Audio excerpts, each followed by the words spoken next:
Hello friends, welcome to my channel Dhanashree classes. आज आपण बघा कंजक्शन वर्ड्स जी आहेत and, but, or, because. Conjunction word म्हणजे उभयन्वयी अव्यय. या उभयन्वयी अव्ययांचे जे मराठी वाक्य आहेत ते आपण इंग्रजीमध्ये इथे करणार आहोत.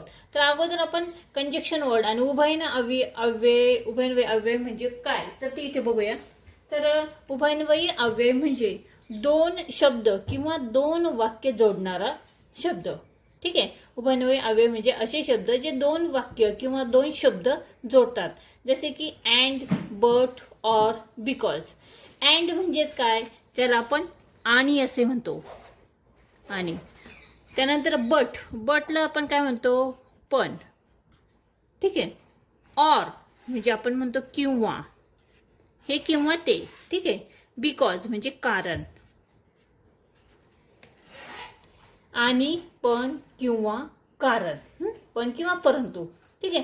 तर अशी जी कंजक्शन वर्ड आहेत याची जी मराठीची वाक्य आहे ती आपण इंग्रजीमध्ये इथे करणार आहोत. इथे एक वाक्य आहे बघा, मगन आणि छगन भाऊ आहेत. आता या वाक्यामध्ये जो कंजक्शन वर्ड आहे म्हणजे उभयन्वयी अव्यय जो आहे तो आहे आणि. ठीक आहे. आता हे वाक्य आपण इथे कशा पद्धतीने करणार तर बघा, ज्यावेळेस मराठी वाक्य आपण इंग्रजीमध्ये करतो त्यावेळेस आपण या वाक्यातील कर्ता जो असतो तो आपण सुरुवातीला घेत असतो. आता या वाक्यातील कर्ता आहे मगन आणि छगन. ठीक आहे. तर मगन आणि छगन आपण जसेचे तसे लिहिणार आहोत. ठीक आहे. मगन, MAGAN, मगन. आणि साठी आपण काय लिहितो, and. Chhagan, CHHAGAN, Magan and Chhagan.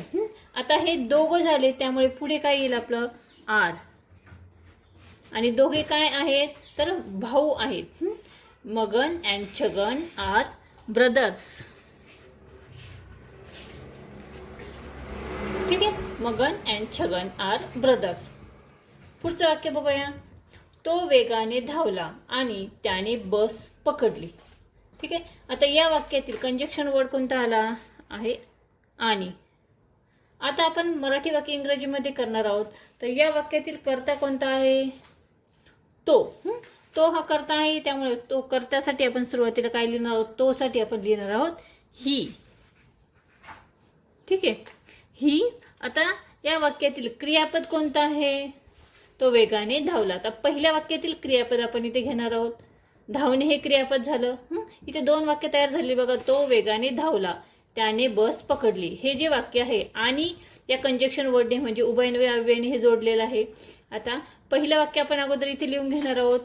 तो धावणे म्हणजे काय, धावला म्हटलं आहे, क्रिया झालेली आहे त्यामुळे आपण इथे रॅन लिहिणार आहोत. रनचं रॅन, ही रॅन. वेगाने धावणे म्हणजे ही रॅन फास्ट. वेगाने म्हणजे फास्ट. त्यानंतर कंजक्शन वर्ड कोणता आला, आणि म्हणजे अँड. आता इथे बघा, त्यानंतर पुढे काय आहे, त्याने बस पकडली. त्याने बस पकडली. आपण डायरेक्टली आपण कसं लिहिणार, कॉट द बस. पकडणे म्हणजे काय, caught, CAUGHT, caught the bus. ठीक आहे.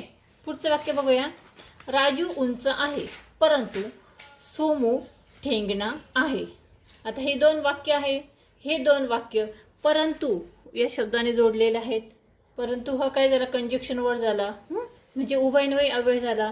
आता परंतु साठी आपण काय लिहितो, परंतु साठी आपण लिहितो बट.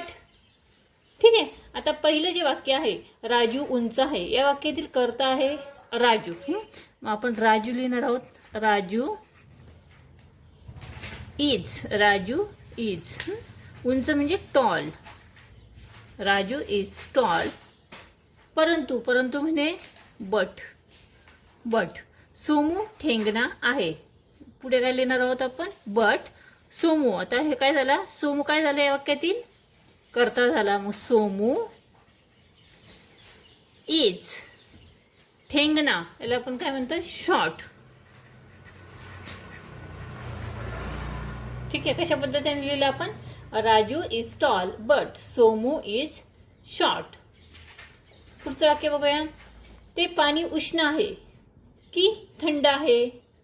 आता बघा, या वाक्यातील जो उभयन्वयी अव्यय आहे तो काय आहे? की. ठीक आहे. ते पाणी उष्ण आहे की थंड आहे असं विचारलेलं आहे. की साठी आपण वापरतो और. की किंवा किंवा.